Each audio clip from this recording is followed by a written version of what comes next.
Hey, what's going on guys? Butterbar here, welcome back to the channel, and I had a lot of fun with yesterday's video talking about how, the Titanfall franchise is a very unique and special, gaming experience for a lot of us in the Titanfall community, and it was just a lot of fun to actually go back to a game that was made 5 years ago, have a lot of fun with it, get a lot of all the memories that I had of this game, and continue to talk about, the fondness I have of just the first Titanfall game. 5 years later, 2019, where is Titanfall at right now?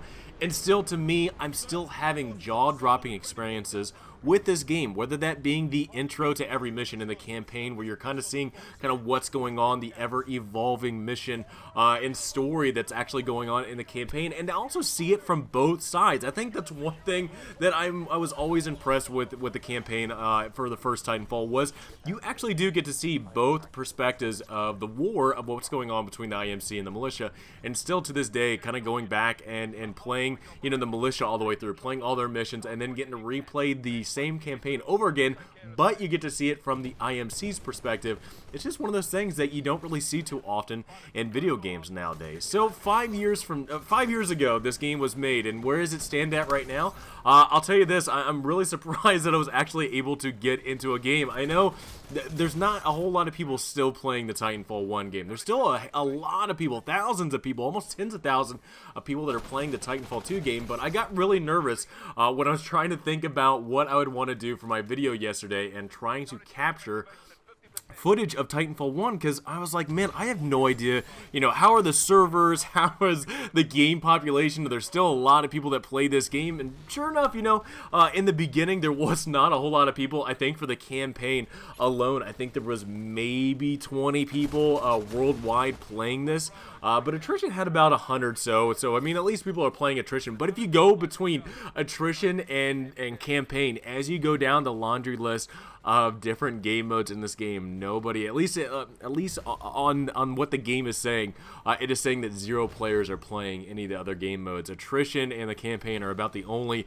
populations of gamers that are actually getting in and playing the game. But really, honestly, man, I had an amazing time going back to, my old class setup of, my Spitfire, my baby, I got my cloak, trying to get used to the mechanics in the game. And actually, I really did enjoy going back to the burn cards. If you guys don't remember the burn cards, it would give you different attributes, different specializations, where, my very favorite one is Wi-Fi virus, where as you're walking through the map, if you walk towards enemy specters, you actually take control of those specters and they fight for you. So if you just run through the map and you just start taking control of specters, they fight on your side, and I thought that stuff was really cool. And also too, you have amped weapons, you have full map reveal, you have all these different types of burn cards that, again, I really did enjoy them and how they interacted with you as a character, and being able to build out your loadout, not from just creating your weapon type, your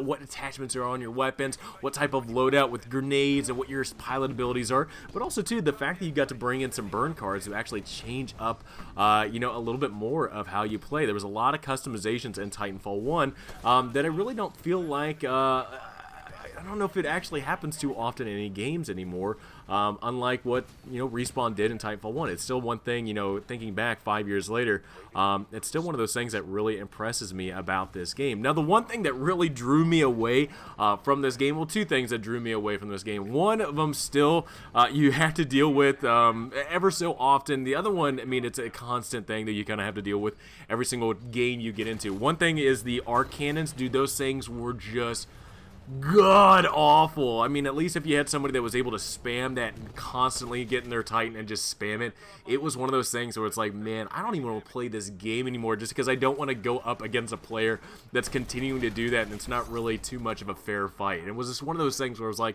yeah, you know what, I'm getting frustrated, I'm done, I gotta leave. And the second thing is, and this is one thing that you constantly deal with as you're playing through the game, is just the Wi-Fi connection, or just the connection in general to the game. A lot of people, are playing this game from around the world. You don't know where players are being connected to. Most of the time, I had a full connection, I had a full 4 bars, but I would look at some people's connections. I'm like, dude, how is this person connecting to the same server that I am? But then you think about how many players are actually playing Titanfall 1 at this time, and it's not that many. So I understand that the servers are trying to actually connect you to as many players possible playing this game.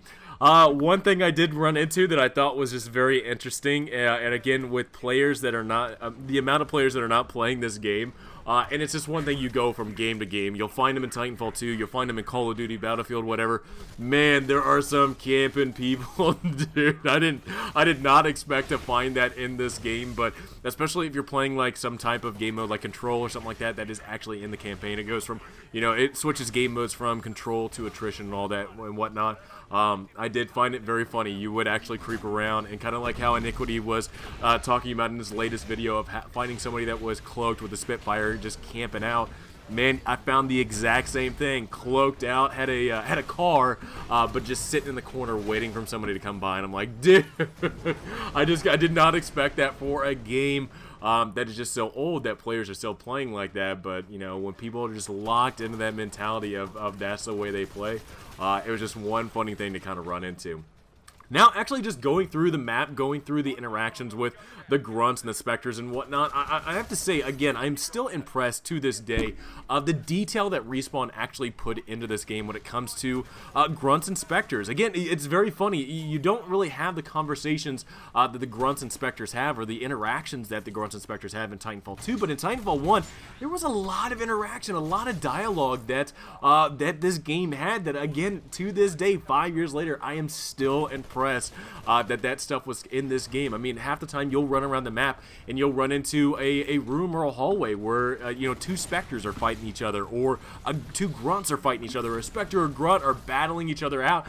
And sometimes, you know, maybe your grunt or specter is actually on the losing side of the battle that they're fighting, and sometimes you can shoot that specter, you can shoot the enemy grunt, and keep your grunt or specter alive. But it's just one of those things that, you know, as you're running around the map, you're looking for other pilots, you're looking for other Titans, you're looking to capture control points and whatnot, and having that simple interaction of the AI that are on their own mission, their own little drives that they have in this map, in this world, I think stuff like that really does immerse you in the atmosphere of just not knowing what is around each corner. And again, it's just one of those things that Respawn did really well.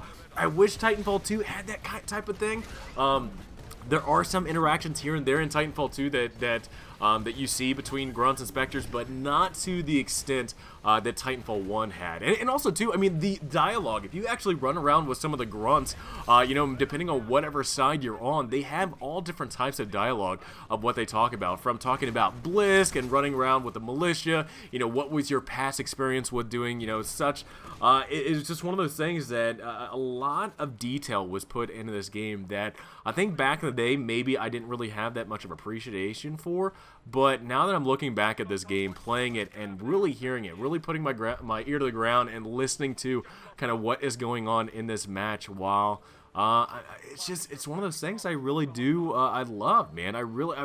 I miss this type of game. I really miss this type of this immense detail that Respawn put in. That really, again, I mean, once, you know, I know a lot of focus is put into Apex Legends, but damn it, man, I know whenever the time comes that we're going to be seeing another expansion onto the Titanfall universe, I really hope the same detail, the same amazingness that they put into Titanfall 1, and the improvements that they made in Titanfall 2 with, you know, movement and Titans and weapons and customization and stuff like that, I think it's going to make one hell of a game. I really do, because again, a game that's this old and it's still impressing me to this day, that I just pop it in and randomly get into a match, and still, I mean, I'm still being surprised by the things that I find, the things I interact with, is something that I think is going to be lasting for a long time, at least as long as these servers, you know, are up for, you know, Titanfall 1 and Titanfall 2. You know, there's no word yet of anything getting, you know, taken down or anything, but as long as these servers are up, people are going to be able to do the same exact thing that I was able to do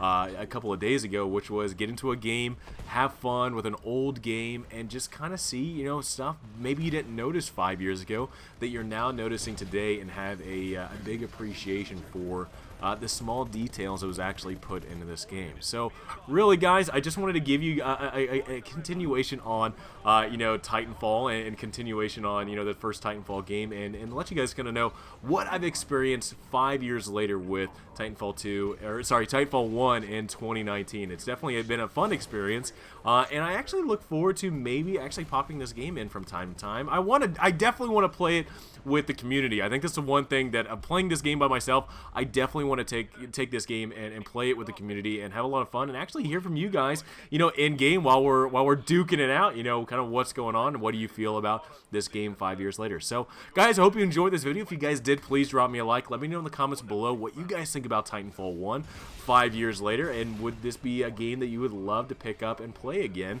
if the time comes. Hopefully I can play this on a stream and have a good time with everybody in the community. So again, thank you guys so much for the amazing support you've been giving me. I really do appreciate it. Please have a great rest of the day, and I will see you guys all next time.